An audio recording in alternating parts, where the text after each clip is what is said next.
சற்று முன் வெளியான மிக மகிழ்ச்சியான தகவல், உங்க கையில ரேஷன் கார்டு இல்லைனாலும் உங்களுக்கு ரேஷன் பொருட்கள் கிடைக்கும். அது எப்படி என்று இங்கே பார்ப்போம். நீங்க மறக்காம வீடியோக்கு லைக் பண்ணிட்டு சேனலை சப்ஸ்கிரைப் பண்ணிட்டு பாருங்க.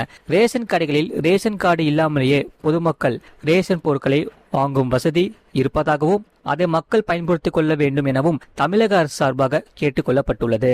அந்த வகையில் தமிழகத்தில் ரேஷன் கடைகளில் பொதுமக்கள் உணவு பொருட்களை வாங்குவது தொடர்பாக உணவுத்துறை அமைச்சர் முக்கியமான செய்தி வெளியிட்டுள்ளார். ரேஷன் கடைகளுக்கு பொருட்கள் வாங்க செல்லும் போது பொதுமக்கள் தங்களது அசல் ரேஷன் கார்டை கையில் வைத்திருக்க வேண்டிய அவசியமில்லை என்று தெரிவிக்கப்பட்டுள்ளது. ரேஷன் கடைகளுக்கு செல்லும் சில சமயங்களில் ரேஷன் கார்டை வீட்டிலேயே விட்டுட்டு வந்துகிறார்கள். இது போன்ற நேரங்களில் கார்டின் மின் படிவம், அதாவது சாஃப்ட் காப்பி அல்லது குடும்ப அட்டை எண், அதாவது ரேஷன் கார்டு நம்பர் இருந்தால் மட்டும் போதும். எளிதாக பொருட்களை பெற்றுக் கொள்ளலாம். முழு வீடியோ லிங்க் கீழே இருக்க கிளிக் பண்ணி பாருங்க. மறக்காம லைக் பண்ணிக்கோங்க.